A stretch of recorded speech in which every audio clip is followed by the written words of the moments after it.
ब्रह्मानन्दं परमसुखदं केवलं ज्ञानमूर्तिं द्वन्द्वातीतं गगनसदृशं तत्त्वमस्यादिलक्ष्यम् एकनित्यं विमलमचलं सर्वधी साक्षिभूतं भावातीतं त्रिगुणरहितं सद्गुरुं तं नमामि। श्री गणेशाय नमः, श्री सरस्वत्यै नमः, श्री कुलदैवताय नमः, श्रीपाद श्रीवल्लभाय नमः, श्री नरसिंह सरस्वत्यै नमः। तर अशा प्रकारे ते दंपती श्री गुरूंकडे पुन्हा बसलेला आहे. गुरु त्यांना अनेक कथा वेगवेगळ्या सांगत आहेत आणि आता पुढे एक अत्यंत उत्तम अशी कथा गुरु त्यांना सांगतायत. तर स्कंदपुराणाची ही कथा आहे. सर्वसाध्यंत ऐका. पूर्वयोगी आर्यावर्तका राजा एक अवधारा चित्रवर्मा नाम ज्यासी धर्मात्मा राजा परियस. चित्रवर्मा नावाचा एक राजा होता. अतिशय धर्माने तो आचरण करीत असे आणि अधर्माला शिक्षा करीत असे. सर्व प्रकारची पुण्य त्यांनी केली होती. अत्यंत संपत्ती वाढवली होती आणि समस्त पृथ्वी त्यांनी जिंकलेली होती. त्याची सहपत्नी ही अत्यंत धर्म पाळणारी अशी होती. पुत्रकाम्य शिवाप्रती ऐसा किती काळ क्रमिती कन्या झाली त्यांना एक कन्या झाली. अतिशय सुलक्षण पार्वती रूप समान अशी ती कन्या होती. सर्व द्विजांना तिचं जातक कसं काय आहे हे पाहण्यासाठी पाचारण केलं. वर्तावया जातकासी बोलाविले ज्योतिषी द्विजे मिळाले अपारिसी वर्त किती जातक. म्हणती कन्या सुलक्षण नामे सीमंतिनी जाण उमेसारखे मांगल्यपण किंवा दमयंती स्वरूप होय. कशी काय आहे ती ह्याचं सगळं वर्णन अतिशय उज्ज्वल असा भविष्यकाळ असणारी ती कन्या आहे असं ते सांगत आहेत की पतीसह ती राज्य करेल, भरपूर विप्रांना दान देईल. परंतु तिथे एक सत्य बोलणारा असा ब्राह्मण होता. अस्ताराव सभेसी द्विजयक परियसी भय न धरिता वाक्यासी बोलत असे अवतारा. ऐकराया माझे वचन कन्या रक्षण मी सांगेन 14व्ये वर्षी विधवा पण येईल अशी जाण. तिचे स्पष्ट वक्ता होतात. लांगुल छालन करून पैसे कमावणारा नव्हता. त्यामुळे त्यांनी सांगितले की हिला 14व्या वर्षी विधवा पण येणार आहे. तेव्हा हे ऐकल्याबरोबर तो राजा बिचारा मूर्छदा येऊन पडला. राव पडिला मूर्छा येऊनी चिंता वर्तली बहुमनी विप्रवाक्य परिसता. ते वाक्य ऐकल्याबरोबर अत्यंत कष्ट झाले त्याला. आणि गेला ऐसे सांगोनी ब्राह्मण गेला निघोनी तत्क्षण सर्व दुःखा ते पावून तळमळीत ते धावा. ऐसे बालक्रमण कविता तरी तिचे 7 वर्षे गेली. माता पित्यांना अत्यंत चिंता लागलेली होती की हिचं आता लग्न कसं करायचं. हिला तर 14व्या वर्षी विधवा पण येणार आहे असं भविष्य आहे. तेव्हा राजा आणि राजपत्नींचं अंतःकरण अतिशय व्याकुळ झालं. चिंता कन्या खेळे राजांगणी सखे सवया ते घेऊनी बोलता ऐकले विप्रवचनी 14व्ये वर्षी विधवत. त्या कन्येने ते ऐकलेलं होतं की आपल्याला 14व्या वर्षी विधवत्व येणार आहे. ऐसे ऐकून वचन कन्या करीत असे चिंतन वर्तता आली एकदिन तया घरी ब्रह्मस्त्री देखा. त्याच्या घरी याज्ञवल्क्यांची पत्नी आली. तिचं नाव मैत्री. घरी आली देखुनी चरण धरित ते धवा भावे साष्टांगी नमुनी करसंपुट जोडणी विनवी करुणावचनी माते प्रतिपाळी म्हणत असे. एवढीशी ती मुलगी तिच्या पाया पडली आणि अतिशय करुणावचनाने ती म्हणाली की बा माझं सौभाग्य जाणार आहे 14व्या वर्षी. तेव्हा तू असं काही मला उपाय सांग. सौभाग्य स्थिर होय जेणे उपाय सांगे मज कारणे चंचल असे अंतःकरणे म्हणून चरणी लागले. पहा एवढ्याच्या मुलीला 6-7 वर्षाच्या मुलीला तेव्हा किती समजत होतं. ऐकोनी कन्याच्या वचना बोले मैत्रेयी जाणा शरण रिघावे उमारवणा आहे पण स्थिर होय. उमारवणाला जर तू शरण गेलीस तर तुझं आहेवपण नक्की स्थिर राहील. तेव्हा तू सोमवाराचं व्रत कर, पूजा करावी शिवासी, उपवास करून या उधारी, बर्वे सुस्नात होनी पितांबर नेसोनी, मन स्थिर करूनी पूजा करावी गौरीहरा. गौरीहराची पूजा पितांबर नेसून करावी असं एक तिने व्रत सोमवाराचं त्या कन्येला सांगितलं. सोमवाराचे व्रत आचर्य श्रीमंतेनी त्वरित पिता देखोनी निश्चित विवाह योग्य म्हणून राजा विचारी मानसी, वराड करावे कन्येशी जैसे प्राक्तन असेल तिसी तैसे घडणं. आता जे काही प्राक्तनता आहे ते काही चुकणार नाही आहे, त्यामुळे राजा तिचा विवाह करायचा असं ठरवतो. आणि चित्रांगद नावाचा एक वर जो ते चंद्रप्रभेसारखं ज्याचं तेज होतं त्याला आपली कन्या त्यांनी दान केली. राजे भूमांडलिक देखा समस्त आले वराडिका, वराड झाले अतिकौतुका, महोत्सव नानापरी नाना द्रव्यालंकार वराडिका देई, नृपवर अखिल दाने देकार विप्रा लागी देता झाला. भरपूर दानधर्म त्यांनी केला. राजपुत्र श्वशुर गृही स्त्रिया प्रीती अतिस्नेही, काळक्रमिता एके समयी जलक्रीडेशी निघाला. राजपुत्र एकदा जलक्रीडेला निघाला आणि राजपुत्र निघे नदीत सवे निघाले, लोक बहुत विनोदे असे पोहत अतिहर्षे जलक्रीडा करीत असे. अतिहर्ष त्याला झाला, अत्यंत क्रीडा निपुण असा तो होता. पोहता राजकुमार देखा बुडाला मध्ये गंगोदका. आणि असं होता होता तो राजकुमार गंगेमध्ये बुडाला. आकांत झाला सकळिका, काढा काढा म्हणता ती, सवे सैन्य लोकसकळ होते नावे करी प्रबळ, उदकी पाहता ती तये वेळ न दिसे कोढे बुडाला. कुठे गेला समजलंच नाही. उभयतटी सैन्यातून धावत गेला राजसदना, राज्याच्या ठिकाणी गेले राजाकडे धावत धावत आणि सांगितलं की कालिंदीच्या नदान डोहामध्ये तुमचा जामात बुडला. कसा तो अदृश्य झाला, काही दिसेनाच तो. ऐकोनी राजा पडे धरणी, मूर्छना येऊनी तत्क्षणी, कैन्या ऐकताच श्रवणी त्याजी पाहे प्राणात. हे ऐकल्याबरोबर राजा मूर्छा येऊन पडला आणि कन्या ती तर प्राण त्याजायला निघाली. राजा कन्येशी संबोधित आपण गेला धावत, राजस्त्रिया शोक करीत कन्या दुःखे अत्यंत दुःख झालं. एवढ्याशा 13-14 वर्षाच्या मुलीचा नवरा नाहीसा झाला, पाण्यात कुठे गेला, बुडला. आणि मग मृत्यू जे 14 वर्षी होणार हे सत्य झालं की काय अशी शंका आली. म्हणून धरले तुमचे चरण वृथा गेले, व्रताचरण सोमवार शिवाचं. शिवाचा सोमवार करून काय उपयोग व्रताचा झालेला दिसत नाही असं तिच्या मनामध्ये आलं. तेव्हा तू आता मला शरणागत आहे, तू माझं रक्षण कर. आणि मग नाही जर झालं तर मी गंगा प्रवेश करीन. ही एवढीशी मुलगी श्रीमंतीनी जाय रडत गंगा प्रवेश करीन म्हणत निघाली वेगे गंगेसी, पिता देखोनी नयनी, धरावया गेला धावनी, कन्ये ते आलिंगोनी दुःख करी अत्यंत. पिता धावत धावत गेला, कन्येला धरलं, आलिंगन दिलं, नको बाई तू नको जाऊ, दुःख करी अत्यंत. सकळ सैन्य पुरोहित मंत्री पुरोहित सर्व सैन्य दुःख करीत, बोलावले नावे करी त्वरित, पहा म्हणती गंगेत.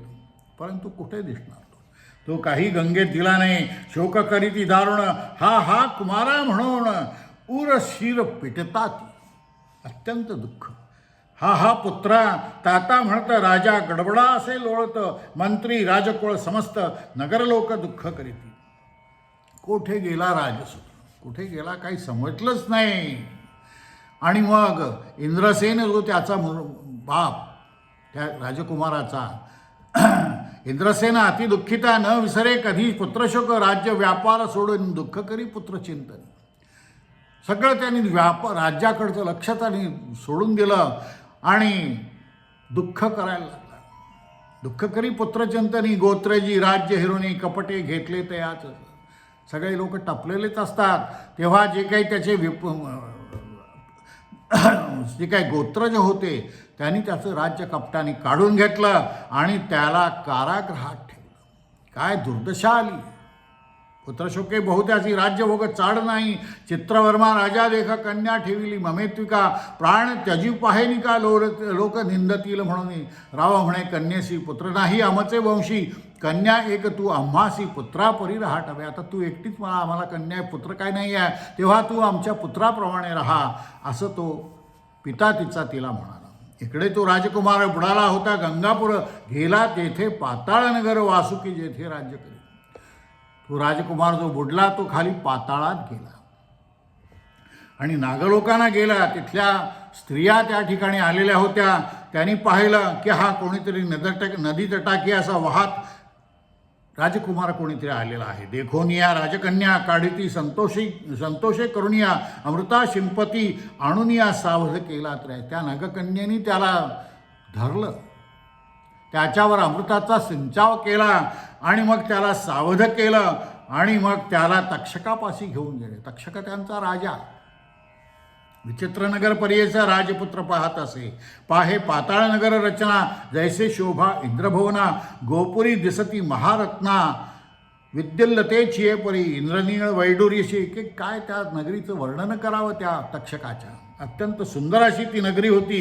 तेव्हा तक्षकाने विचारले नागकन्या नाही की कैसा कुमार आणला असी, सुलक्षण दिसतो कैसी, कोठे होता म्हणे तया. नागकन्या म्हणती त्यासी, नेणो नाम याचे वंशी, वाहता आला यमुनेचे. हा यमुनेतून वाहत आला, आम्हाला ह्याची काही माहिती नाही आहे. तेव्हा तो त्या राजकुमारालाच विचारतो की बा तू कोण. तर तो सांगतो आम्ही भूमंडळ नायका, नैषद राजपती ऐका, नळनामे पुण्यश्लोक, त्याचा पुत्र इंद्रसेन, नळराजाच्या वंशातले आम्ही आहोत. माझ्या वडिलांचं नाव इंद्रसेन आणि आमचा नाव त्यांच्यापासून जन्म झाला. चित्रांगद हे माझं नाव. बुडालो नदी अवधारा वाहत आलो, नदीत राजकन्या तिथल्या नागकन्या. नागकन्या मज देखत घेऊन आल्या तुम्हा प्रत, पूर्वभाग्य करुणी पूर्वाजित, पुण्यवंशी भेटी झाली चरणासी, धन्य माझे जीवितवास. धन्य धन्य झालो मी, मला तुमची भेट झाली, मी कृतार्थ झालो. ऐकुनी राजकुमार हर्षे झाला निर्भर, सांगत असे विस्तार आपला देव शंकर.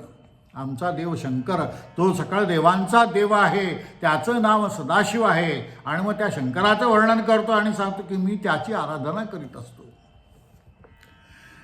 ज्याची कथा वेद जहाले, तक्षकशेष ज्याची कुंडले, त्रिनेत्री असे चंद्रमोळे, तैसा शंकर पूजित असो. अशा शंकराची मी पूजा करतो. तक्षक म्हणला की तू इथेच राहा, तुझं देईन राज्य सकळी, तुवा राहावे पाताळी, आनंदे राज्य भोविते. इथलं राज्य आता तू भोग आनंदाने. माझ्या लोकी जे जे रत्न ते ते देईन, तुझं कारण पावून या समाधान सुखे येते राहा. तो त्या तक्षकाला विनंती करतो की तू इथेच राहा, इथेच राज्य कर. माझ्याकडे जे काही सगळं वैभव आहे हे सगळं मी तुला देऊन टाकेन. राजपुत्र विनवी तक्षक असे, मी एकलाची पितयाचे कुशी, भार्या 14 वर्षी शिवपूजनी रत असे. माझी भार्या 14 वर्षाची आहे आणि जी शिवाचं पूजन करते आहे. नूतन झाले माझे पाणीग्रहण, नुकताच माझा विवाह झालेला आहे आणि माझं अंतःकरण तिचं गुंतलेलं आहे. माझे मातापिता तिथे आहेत, आपण माझा प्राण रक्षिला, हेच काही खूप आहे. अमृत पाजले बहुत, अनेक दिधले स्त्रियेसी, कल्पवृक्ष फळे देती, अपूर्व वस्तू आभरण त्यासी, जे अपूर्व असे क्षिती, अमूल्य वस्तू देता झाला. मग तक्षकाने त्याला अनेक एकापेक्षा एक अशा सुंदर सुंदर वस्तू भेट दिल्या आणि मग त्याला निरोप दिला. वारूवरी आरूढ राजसुत, मनोवेगे मार्गक्रमित, नागकुमार सवे जाण, जे स्थानी बुडाला होता, ज्या ठिकाणी तो बुडला होता त्याच ठिकाणी अश्वावर आरूढ होऊन त्या पाण्यातून तो बाहेर आला. त्या दिवशी होती सोमवार आणि त्यावेळी सीमंतिनी त्यावेळी स्नानाला त्या ठिकाणी आलेली होती. तिने पाहिलं. सीमंतने म्हणे सखी अशी आश्चर्य वाटे मानसी, उदकातून निघाला पर्यसी, सवे असे नागपुत्र. अरे हा तो उदकातून निघाला, पण मध्ये किती वर्ष गेली होती ते तिला माहीत, त्या राजकुमाराला काही माहिती नाही. राक्षस आहे का हा वेश धरून आला, वेश धारण करून आले आहे. जसं तसे मनोहारू तुरुंगारूढ जाहला असे, कैसे पहा हो रूपयासी, जेवी सूर्यप्रकाशी, दिव्य मालांबरे कैसी सुगंध असे परिमळ. असं त्याचं रूपाचं सगळं वर्णन पाहिलं. राजपुत्र पाहे तियसी म्हणे स्वरूपी माझी स्त्री अशी, गळसरी न दिसे कंठाशी हार नसे मुक्ताफळ. त्यानेही तिला पाहिलं श्रीमंतिनीला. त्यालाही समजलं नाही, कारण मधल्या काळात जो काही काळ गेलेला होता, 3 वर्षाचा अवधी या मधल्या काळामध्ये गेला होता. तो पाण्यात बुडला आणि वर आला. एवढ्या काळामध्ये पृथ्वीवरची 3 वर्ष झालेली होती. तेव्हा त्याला आपल्या त्या जुनी नवरी जी 14 वर्षाची होती तिचं स्वरूप आठवलं आणि ही पाहतो तर ही म्लान झाली. रूप तिचे आठवता तुरंगावरीने उतरता नदी तीरी बैसला असे, बोलावणी तियसी पुसतसे अति प्रेमसी, तुझा जन्म कवणे वंशी पुरुष तुझा कोण सांगे. तिला विचारतो, त्याला तीच आहे हे त्याच्या लक्षातही आलं नाही. तो तिला विचारतो की बाई तू कोण, तुझा कोण नवरा, इतक्या छोट्या वयामध्ये इतकी का कोमेजून गेली आहेस तू, फार तू शोकामध्ये दिसती आहेस, मग तू सांगशील का बरं विस्ताराने. अतिस्नेह हे पुसत असे ऐकोनी श्रीमंतनी देखा, आपण न बोले लज्जे ऐका, सखियासी म्हणे बालिका वृत्तांत सांगा समस्त. ती सख्यानं म्हणते की याला सगळा वृत्तांत सांगा आता तुम्ही. आणि मग तेणे शोक करितायसी वैधव्य आले परियसी, दुःख करीत 3 वर्षी लावण्याचे हरपले. सख्या सांगतात की 3 वर्ष झाली हिला वैधव्य आलेलं आहे आणि शोक केल्यामुळे हिचं सगळं लावण्य हरपून गेलेलं आहे.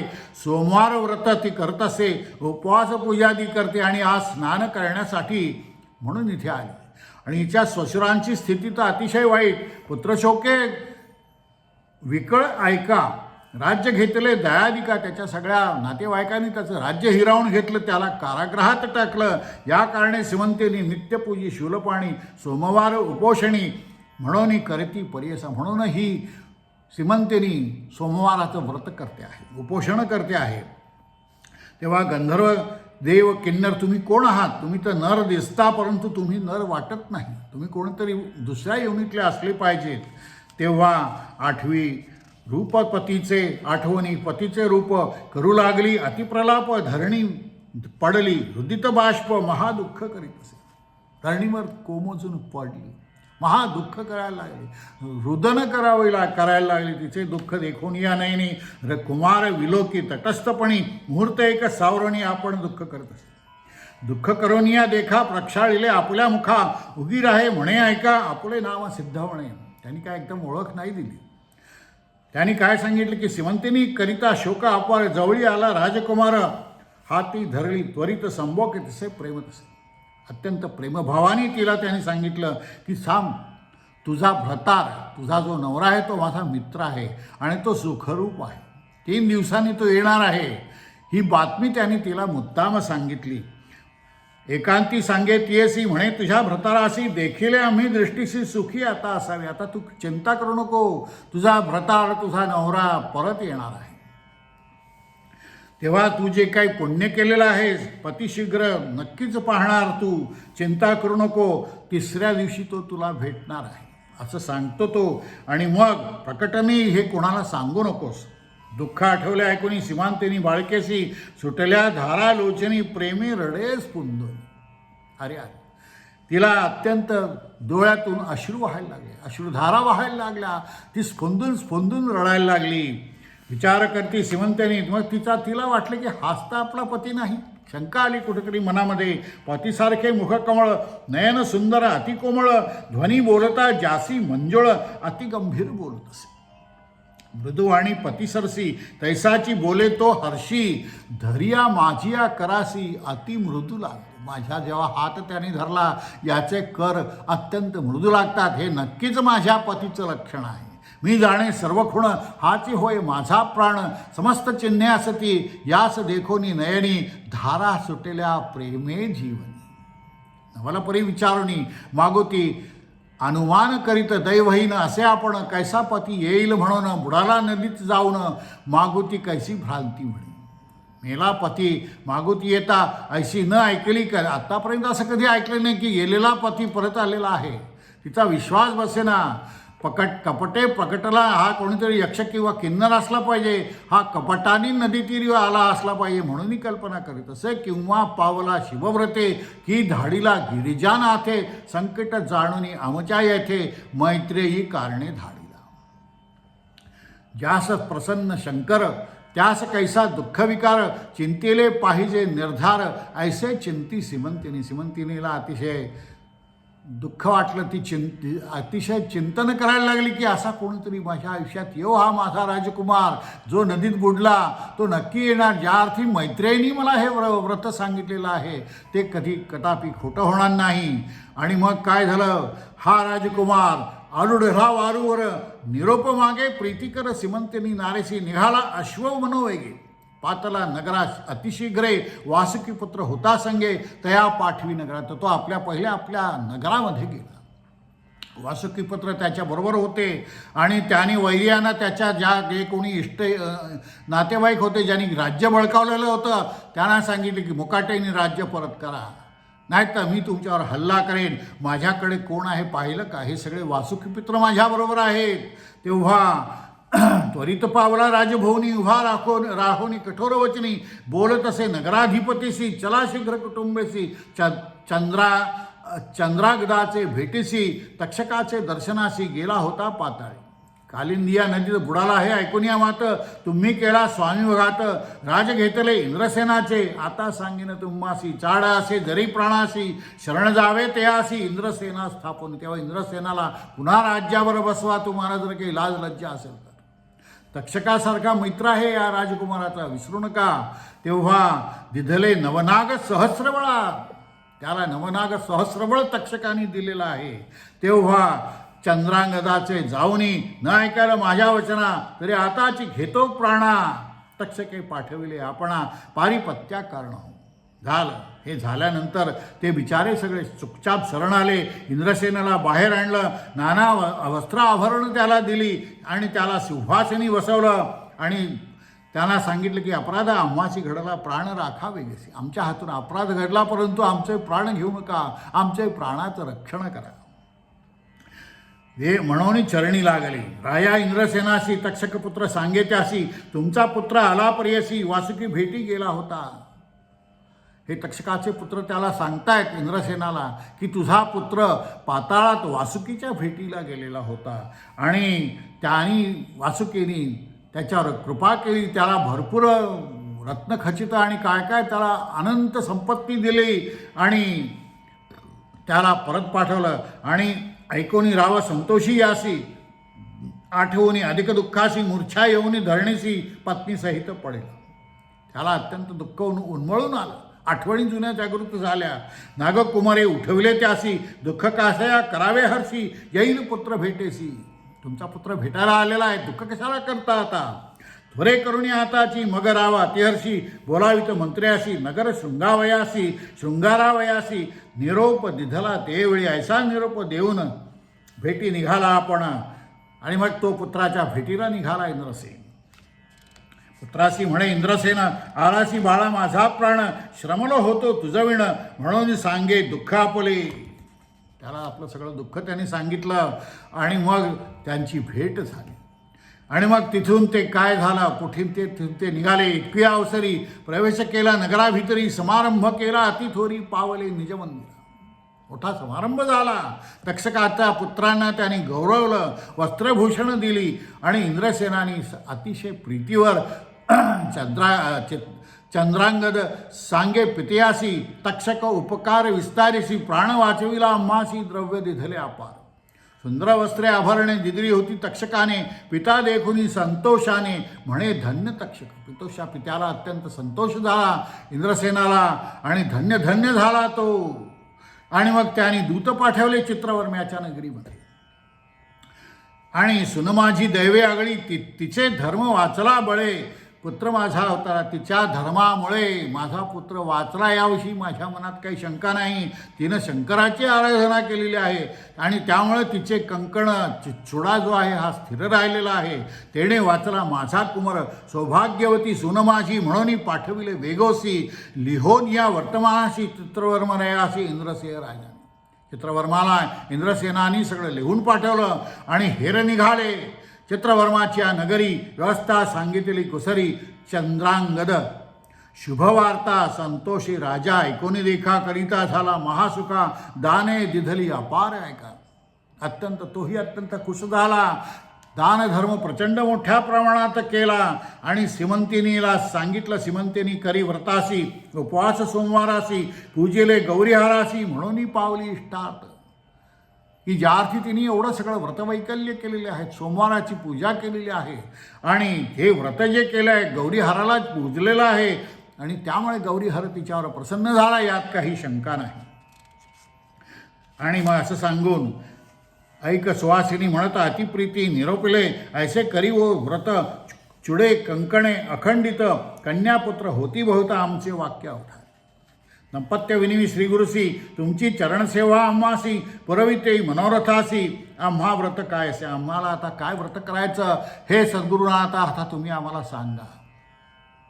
निरोप घेऊन गुरुचा नेम धरिला सोमवाराचा भेटी लागी तयाच्या माता पिता पावली ऐकोनी कन्यापुत्र वाचा संतोषिली त्याची माता द्रव्य वेचले अपरिमिता समाराधना ब्राह्मणासी पूजा करीती श्रीगुरुची आनंद अतिमानासी समारंभ दिवानेशी बहुत करीती भक्तीने ऐशा परिवंदोनी श्रीगुरूचा निरोप घेऊनी गेली ग्रामा परतोनी ख्याती झाली चहुराष्ट्री.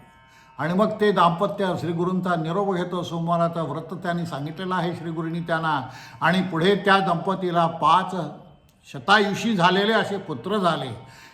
आशीर्वादेसी श्रीगुरुरायाच्या प्रतिवर्षी दर्शनासी दंपती येती भक्तीसी ऐसे शिष्य परियसी श्रीगुरूचे महात्म्य. असं हे श्रीगुरूंचं महात्म्य आहे. तेव्हा गंगाधराचा कुमार सरस्वती विनवी करुकंकर स्वामी माझा पारंपार नरसिंह सरस्वती. ह्या सरस्वती गंगाधराला असं झालं की माझ्या गुरुचं किती कौतुक करू, किती गोष्टी त्याच्या सांगू, किती त्याचा मोठेपणा सांगू. आणि मग असं झालं की त्वरित होय सेवा करिता श्री गुरुनाथ त्वरित होय कामना. श्री गुरुनाथाची सेवा केली तर मनोकामना नक्कीच पूर्ण होतात. असं श्री गुरुक्षेत्र कामधेनू ऐकता होय पतित पावनू नामजाचे कामधेनू तो चिंतिले पुरवित. श्री गुरुक्षेत्र हे कामधेनू आहे, त्याचं नावच कामधेनू आहे. जी काही चिंता तुम्ही कराल की सर्व पुरवण्याचं सामर्थ्य या सद्गुरूंच्या चरित्रामध्ये आहे. आणि अशी ही कथा सीमंतिनीचं आख्यान सांगून ही कथा या ठिकाणी संपते आहे. आता या ठिकाणी मुख्य एक गोष्ट लक्षात ठेवायची, ही कथेचं मतितार्थ काय.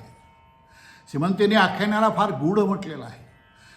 हा सप्तलोकात्मक विश्वरचनेचं मोठं तत्त्व यात अंतर्भूत आहे. आईन्स्टाईनला जो सापेक्षतावाद हा वाद आईन्स्टाईनने जो मांडला तो यापेक्षा काही वेगळा नाही.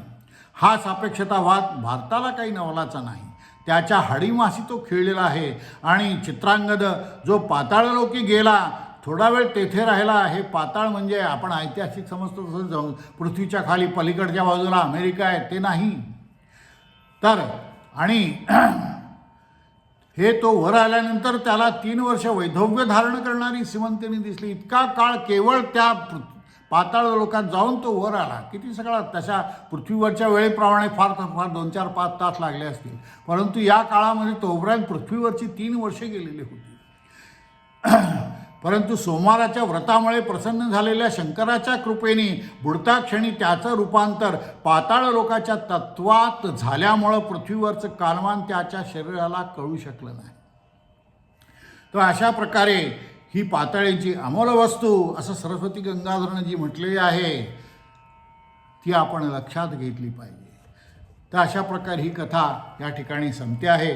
काषाय वस्त्रं करदंडधारिणं कमंडलूं पद्मकरेण शंखं चक्रं कदा भूषितभूषणाढ्यं श्रीपादराजं शरणं प्रपद्ये. सद्गुरु श्री नरसिंह सरस्वती स्वामी महाराज की जय.